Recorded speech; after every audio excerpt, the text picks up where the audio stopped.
யாருமே எட்டி பிடிக்க முடியாத சாதனையை செய்து காட்டிய அவர் 1977 16 வயதினிலே தொடங்கி அடுத்து கிழக்கே போகும் ரயிலை எடுத்து கிராமிய படங்கள் தான் எடுப்பார் என்ற நிலையை மாற்றி ஒரு திரில் மிகுந்த சிகப்பு ரோஜாவை தந்து முதல் மரியாதை வரை பல படங்களை வெற்றி படங்களை தந்து பல மொழிகளில் இயக்குநராக படங்களை எடுத்து இந்தியாவில் இருக்கிற அதிகபட்ச அனைத்து திரைத்துறை விருதுகளையும் பெற்ற இயக்குனர் இமயம் அவர்களுடைய மறைவு நம்மை மீளா துயரை ஆழ்த்தி இருக்கிறது. அவருடைய திரையுலக வாழ்க்கை திரையுலகில் ஈடுபடக்கூடிய ஒவ்வொருவருக்கும் ஒரு வழிகாட்டியாகவும் படிப்பினையாகவும் இருக்கும் என்பதில் எந்த கருத்து வேறுபாடும் இருக்க முடியாது. அவருடைய 16 வயதினிலே படத்திலே தோன்றிய பிறகுதான் ரஜினி அவர்களுக்கு அந்த பரட்டை என்ற ஒரு கேரக்டர் அவருக்கு மிகப்பெரிய புகழை பெற்றுத்தந்தது. அதேபோன்று கமலஹாசன் அவர்களுக்கும் இருவருக்குமே அந்த படம் மிக வெற்றி படமாக அமைந்து இன்றைக்கு வரை அவருடைய திரையுலக வாழ்க்கையில் அடித்தளம் அமைத்தது அந்த 16 வயதிலே படம்தான். அப்படிப்பட்ட இயக்குனர் அவர்கள் திரையில் மட்டுமல்ல தமிழக மக்களின் உரிமைகளுக்காக குரல் கொடுக்க தயங்காதவர். தமிழர்களுடைய உரிமைக்காக தமிழ்நாட்டின் உரிமைக்காக பல்வேறு கருத்துக்களை துணிச்சலாக பேசியவர். அதற்கான போராட்டங்களில் ஈடுபட்டவர் இயக்குனர் அவர்கள். அவருடைய மறைவு ஈடு செய்ய முடியாதது. அவருடைய ஆத்மா சாந்தி அடைய இறைவனை பிரார்த்திக்கிறோம். பாரதி ராஜா சாருடைய மறைவு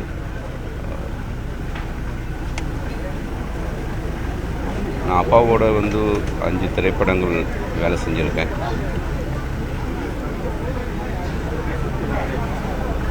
நிறைய விஷயங்கள் தமிழ் சினிமாவுக்கு என் முதல் கொண்டு நிறைய இயக்குநர்கள் உருவாகியிருக்கோம்னா அது அப்பா தான் காரணம்.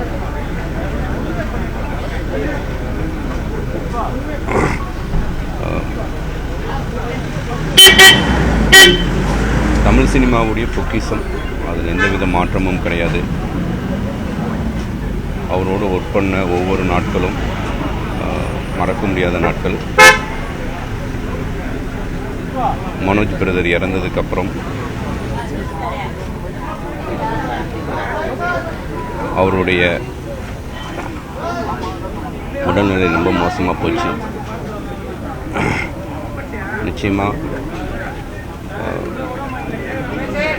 அவருடைய ஆத்மா சாந்தி அடைய எல்லாம் இறைவனை வேண்டிக்கிறேன். எல்லாரும் அவருக்காக பிரார்த்திப்போம். நன்றி. இமயம் சரிந்து விட்டது. இயக்குனர் இமயம்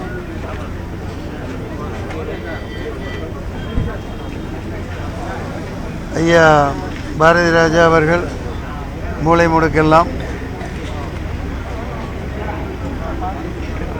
மாடிகளில் கோட்டை கொத்தளங்கள் போன்று ஸ்டுடியோக்களில் எடுக்கப்பட்டு கொண்டிருந்த சினிமாவை மூளை முடுக்கெல்லாம் ஓலை குடிசை காடு கழனி எல்லாம் கொண்டு சேர்த்தவர். மண் வாசனை மிக்க படங்களை தந்த இந்தியாவின் புகழ்மிக்க நமது மண்ணை சேர்ந்த தந்தை போன்ற நம் திரை உலகுக்கு வழிவகுத்த திருமிகு பத்மஸ்ரீ டாக்டர் பாரதி ராஜா அவர்கள் இன்று நம்மிடையே இல்லை. அவருடைய குமாரன் மனோஜ் அவர்கள் கதாநாயகன் இறந்துவிட்ட பொழுது அவர் மிகவும் மனது ஒடிந்து போயிருந்தார். அன்னாரின் ஆன்மா சாந்தி அடைவதாக. ஐயாவுடைய இடத்தை, பாரதி ராஜாவின் இடத்தை யாரும் நிரப்ப முடியாது. அப்படி தமிழக முதலமைச்சர் மாண்புமிகு ஜோசப் விஜய் அவர்களுக்கு நான் ஒரு வேண்டுகோள் வைக்கிறேன்.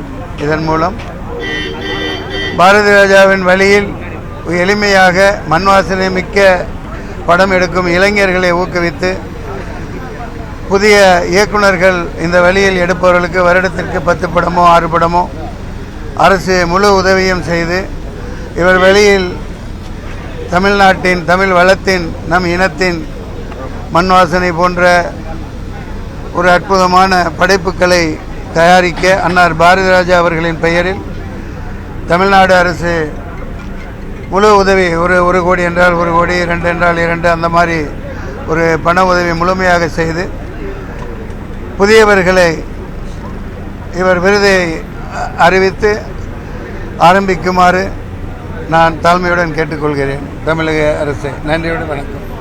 இயக்குனர் இமயம் பாரதி ராஜா அவர்களுடைய மறைவு தமிழக மக்கள் அனைவருக்குமான ஒரு மாபெரும் இழப்பு. ஒரு இயக்குனருக்காக 5 நாட்கள் அவருடைய படைப்புகளை பற்றி திண்டுக்கல்லில் தமிழ்நாடு முற்போக்கு எழுத்தாளர் சங்கத்தின் சார்பாக அவருடைய படைப்புகளை பற்றி ஆய்வு கருத்தரங்கம் 5 நாட்கள் நடைபெற்று பாரதி ராஜாவின் மண்ணும் மக்களும் அப்படின்னு ஒரு நூல் வெளியிடுகிற அளவிற்கு திரைத்துறையில் ஆழ்ந்த முத்திரை பதித்தவர். திரைப்பட இயக்குனர்களுக்கு ஒரு நட்சத்திர அந்தஸ்து பாரதி ராஜா வருகைக்கு பிறகுதான் கிடைத்தது. நாங்கள் பேசுகின்ற பட்டிமன்றங்களில் பழைய பாடலா புதிய பாடலா என்ற தலைப்பில் நாங்கள் டெட்லைனா வச்சிருக்கிறது பாரதி ராஜாவுக்கு முன், பாரதி ராஜாவுக்கு பின். அன்றைய திரைப்படங்களா இன்றைய திரைப்படங்களா தலைப்பு வச்சா பாரதி ராஜாவை மையமாக வைத்து அன்றைய திரைப்படங்கள், அதுக்கு பாரதி ராஜாவுக்கு பிறகு இன்றைய திரைப்படங்கள், அப்படிதான் நாங்க பேசுவோம். ஒரு இயக்குனரின் குரலுக்கு மக்கள் கைதட்டியது பாரதி ராஜாவின் குரலுக்கு தான். என் இனிய தமிழ் மக்களே என்று அந்த திரைப்பட கொட்டகையில் அவருடைய குரல் ஒலித்த போது தமிழகமே கைதட்டி. இப்படி நடிப்புக்கு, திரைத்துறைக்கு ஒரு பல்கலைக்கழகமாக விளங்கிய பாரதி ராஜாவுக்கு இந்திய அரசினுடைய தாதா சாஹிப் பால்கே விருது வழங்கப்பட வேண்டும். ஒவ்வொரு ஆண்டும் சிறந்த இயக்குநர்களுக்கான ஒரு தமிழக அரசு விருது பாரதி ராஜாவின் பெயரில் வழங்கப்பட வேண்டும் என்பது தமிழக அரசுக்கு என்னுடைய பணிவான கோரிக்கை. பாரதி ராஜாவை இழந்து வாடும் அவருடைய குடும்பத்தினருக்கும் திரைத்துறையினருக்கும் என்னுடைய ஆழ்ந்த இரங்கலையும், அவருடைய புகழ், அவருடைய படைப்புகள் இருக்கும் வரை நிலைத்திருக்கும் என்று சொல்லி அவருடைய குடும்பத்தினருக்கு என்னுடைய ஆழ்ந்த இரங்கலை. எனது அன்பிற்கும் பாசத்திற்கும் உரிய, நான் மிகவும் நேசிக்கின்ற, என் மீது அன்பு காட்டுகின்ற எனது அன்பு சகோதரர் இயக்குனர் சிகரம் என்று சொல்வதை விட தமிழ் திரையுலகில் 1977க்கு பிறகு இயக்குநர்களுடைய பிதாமகனாக இன்றைக்கும் தமிழ்நாடு அளவில் திரைப்படத்துறையில் போற்றப்படுகின்ற என்னுடைய பாசத்திற்குரிய அன்பு சகோதரர் இயக்குனர் சிகரம், இயக்குனருடைய பிதாமகன் திரு பாரதி ராஜா அவருடைய அந்த மறைவு என்பது தமிழ் திரையுலகத்திற்கு மட்டுமல்ல, ஒட்டுமொத்த தமிழ்நாட்டிற்கும் ஒரு மிகப்பெரிய ஒரு பேரிழப்பாகத்தான் நிச்சயமாக சொல்ல முடியும். 1977களில், குறிப்பாக ஒரு 77க்கு முன்பாக ஒரு 10 ஆண்டுகள் என்று சொன்னால்,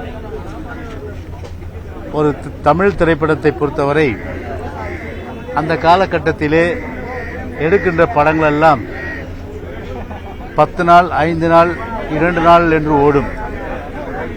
அதை கூட பத்திரிகைகள் கூட சொல்வார்கள், வெற்றிகரமாக 3வது நாளாக ஓடியது, வெற்றிகரமாக 4வது நாளாக ஓடியது என்று சொல்லி. அந்த காலகட்டத்தில் திரையுலகத்தில் தமிழ் படங்களுக்கு பஞ்சம் ஏற்பட்ட சூழ்நிலையில் ஒரு பிதாமகனாக தமிழ் திரையுலகை காப்பாற்றுகின்ற ஒரு பிதாமகனாக உருவெடுத்தவர் தான் நம்முடைய அன்பு சகோதரர் பாரதிராஜா அவர்கள். குறிப்பாக அருமை சகோதரர் பாரதிராஜா அவர்கள் வருவதற்கு முன்பாக அந்த தமிழ் திரைப்படங்கள் பற்றாக்குறை ஏற்பட்ட சூழ்நிலையில், ஓடாத சூழ்நிலையிலே கதைகள் இல்லை, தயாரிப்பாளர்கள் குறைவு, இயக்குநர்கள் குறைவு. எனவே அந்த ஒரு சூழ்நிலையில் இந்தி படங்களுடைய ஆதிக்கங்கள், குறிப்பாக அந்த காலகட்டத்தில் சோட்டு சி பாத், யாதவ் கி பாரத், ஹம் கிசி சே கம் நஹீன், பாபி, அதே போன்று தீவார், இப்படி எல்லா இந்தி படங்களும், அன்றைக்கு ஷோலே போன்ற படங்கள் எல்லாம் அன்றைக்கு தமிழ் திரையுலகில் அன்றைக்கு சரியான படங்கள் தமிழில் எடுக்கப்படாத காரணத்தினால் இந்தி படங்கள் வெற்றியடைந்த சூழ்நிலை. ஆனால் அதை முறியடித்து தமிழ் திரைப்பட உலகை காப்பாற்றிய பெருமை என்று சொன்னால் இயக்குனர் சிகரம் பாரதி ராஜா அவர்களை நிச்சயமாக நான் அன்பு சகோதரி சொல்லியாக வேண்டும். எனவே அவர் ஒரு ஷூட்டிங் என்று சொன்னால் பொதுவாக இண்டோரில் தான் நடக்கும். ஆனால் அந்த ஷூட்டிங்கை கூட, அந்த படப்பிடிப்பை கூட ஒரு கிராமத்திலே கொண்டு வந்து வெளி உலகத்திற்கு கொண்டு வந்தவர் இயக்குனர் சிகரம் ஐயா பாரதிராஜா அவர்கள். அவருடைய படம் முழுமையாக பார்த்தால் மட்டுமே ஒரு முழுமையான இயக்குனராக நிச்சயமாக உருவெடுக்க முடியும். அந்த அளவிற்கு இயக்குநர்களுக்கெல்லாம் ஒரு மாஸ்டர் என்று சொல்லக்கூடிய, சூப்பர் மாஸ்டர் என்று சொல்லக்கூடிய அளவுக்கு தான் நம்முடைய அன்பு சகோதரர் பாரதிராஜா அவருடைய அந்த படைப்புகள் இருந்தது. எனவே என்னை பொறுத்தவரை அவருடைய குரல் வளமும் சரி, அந்த நடிப்பு, அவர் நடித்த படங்களும் சரி, இயல்பாக நடித்த நடிப்புகள், அவர் இயக்கிய படங்கள் எல்லாம் இன்றைக்கும் காலத்தால் அழிக்க முடியாத படங்களால் தான் இன்றைக்கு உருவாக்கப்பட்டிருக்கின்றது. அவரை பொறுத்தவரை திரைப்படத்துறையிலே எத்தனையோ ஜாம்பவான்களை உருவாக்கிய மகா ஜாம்பவான் என்று சொன்னால் இயக்குனர் சிகரம் பாரதி ராஜா அவர்களை சொல்ல வேண்டும். எத்தனையோ ஜாம்பவான்களை உருவாக்கிய மகா ஜாம்பவான். எனவே அவருடைய அந்த மறைவு என்பது தமிழ் திரையுலகத்திற்கு மட்டுமல்ல, தமிழ்நாட்டிற்கும் சரி ஒரு மிகப்பெரிய ஒரு பேரிழப்பாகத்தான் நிச்சயமாக கருத முடியும். எனவேதான் கடந்த 12 காலமாக அவரோடு நெருங்கிய அந்த பழகிய நட்பு, ஒரு அன்பு சகோதரன் மீது என்று காட்டிய அன்பு, அந்த அன்பின் காரணமாக இன்றைக்கு அவருடைய மறைவை எண்ணி என்னுடைய மனம் உண்மையிலேயே ஒரு பாதிப்படை, மனம் மிகவும் கஷ்டப்படுகின்ற ஒரு நிலைதான் இன்றைக்கு ஏற்பட்டிருக்கிறது. எனவே அவர் இழந்து வாடும் தமிழ் திரையுலகத்திற்கும் தமிழ்நாட்டு மக்களுக்கும் அதேபோன்று குடும்பத்தாருக்கும் எங்களது ஆழ்ந்த இரங்கல்களை நாங்கள் தெரிவித்துக் கொள்கின்றோம்.